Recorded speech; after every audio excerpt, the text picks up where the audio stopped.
For today's class, we are going to review the processes of digestion and also talk about electrolytes and vitamins. The process of digestion involves four parts: physical digestion, chemical digestion, absorption, and elimination. Physical digestion, which is also called mechanical digestion, is when food is broken into smaller pieces. This happens in the mouth when you chew your food. Your teeth are going to tear that food into smaller pieces, and the tongue also helps to further break down food. Another example of physical digestion happens in the stomach. In the walls of the stomach, you have smooth muscle, and this smooth muscle moves food back and forth within the stomach to help further break it apart. And this process is called churning. And it's important to note that peristalsis, which is that rhythmic contraction, is going to be part of that process of churning by the rhythmic contraction of smooth muscle within the stomach. Next, we have chemical digestion. With chemical digestion, this involves the secretion of enzymes throughout the digestive tract. This too is breaking down food, except it breaks the chemical bonds of food. And this helps to make the food small enough so that your body can digest it. Now, chemical digestion begins in the mouth with saliva.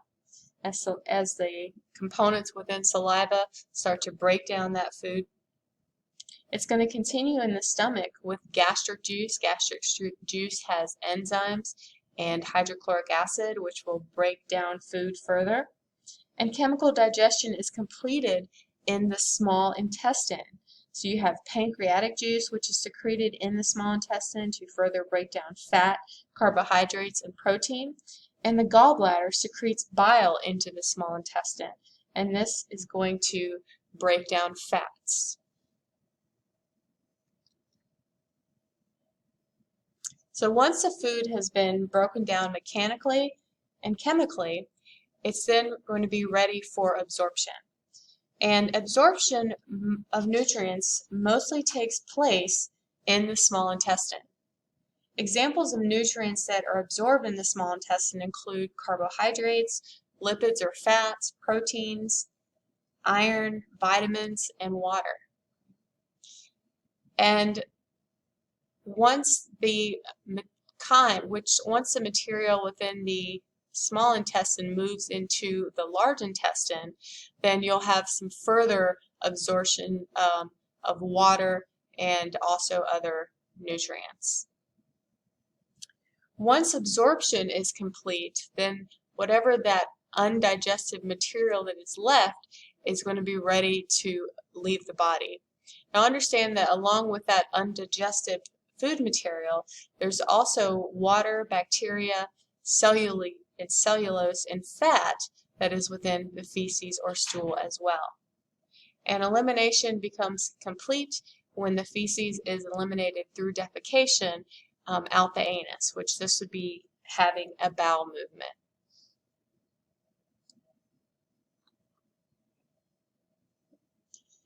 We're now going to look at electrolytes and vitamins. So electrolytes are minerals in your body that have an electric charge. So examples of this would be like sodium, potassium, calcium, and magnesium. And it's important to note that sodium is actively absorbed in the large intestine.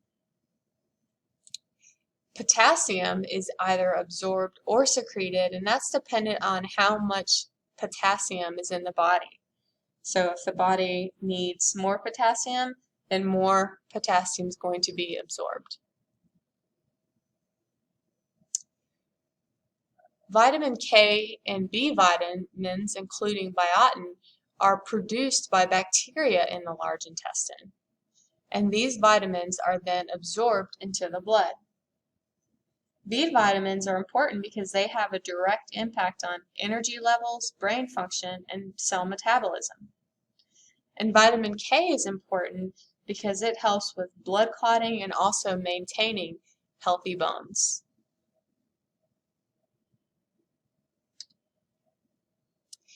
We're now going to do an overview of the digestive system. So starting with number 1. So the mouth is where digestion begins. You have the teeth and tongue, which are going to mechanically break down food. And then you're also, within the mouth, you have the salivary glands that are going to be secreting saliva, which is going to chemically break down that food. And one of the enzymes that's in saliva is called salivary amylase, and this is what helps to break down carbohydrates. So the food, when it leaves the mouth, is going to be moist because of the mucus in the mouth, and then because of the breakdown by the tongue and the teeth, that food's going to be in a ball shape, and that's called a bolus.